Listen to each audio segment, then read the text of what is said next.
Bukod sa aktres at negosyante na si Neri Naig Miranda, may isa pang artistang idinadawit sa reklamong syndicated estafa at paglabag sa Securities Regulation Code.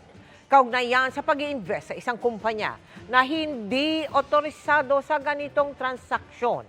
Nakatutok si Bernadette Reyes. Matapos maaresto at makulong ang artista at social media influencer na si Neri Naig Miranda, lumalabas na isa pang artista ang kasama sa reklamong syndicated estafa at paglabag sa Securities Regulation Code kaugnay sa pag-iinvest sa kumpanyang Dermacare Beyond Skin Care Solutions. Ayon sa abogado ng nasa 39 na complainant, tulad ni Neri, isa ring endorser ang hindi pinangalan ng artista. Ang kinasuhan po namin, ma'am, ay lahat po ng board of directors nila doon sa Dermacare Corporation na yon, plus lahat po ng mga endorsers. Siguraduhin po sana natin na yung ini-endorse nating produkto or corporation or services ay legitimate po. Naengganyo raw mag-invest ng halos 90 million pesos sa Dermacare ang kanyang mga kliyente dahil kay Neri at sa mga tulad niyang endorsers.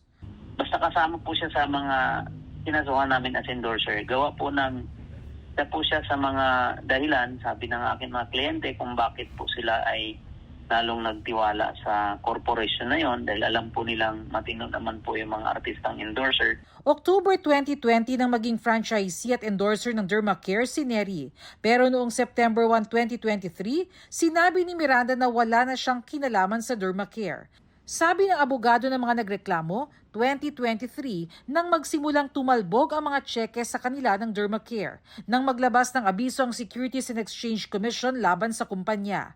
Sabi ng SEC, hindi otorisado ang kumpanya na mag-solicit ng investment dahil hindi sila rehistrado at walang lisensya para magbenta ng securities. Pinunto pa ng SEC na sa ilalim ng Franchise Partner Agreement, mayroon daw guaranteed return na 12.6% kada quarter sa loob ng 5 taon, bukod pa sa discount sa iba't ibang serbisyo ng clinic. Nakita namin yung kanyang franchise agreement. Yan. Hindi, sabi namin, security stock. It is an investment contract. So we warned the public. Sabi ng SEC, kahit ang mga endorser pwedeng sumabit. Yung nagbebenta mismo ng securities, yung salesman, yung broker, yung endorser, kailangan registered. Sa ngayon ay nananatili si Miranda sa Pasay City Jail Female Dormitory, habang nakapending naman ang kaso ng SEC sa Dermacare sa Department of Justice.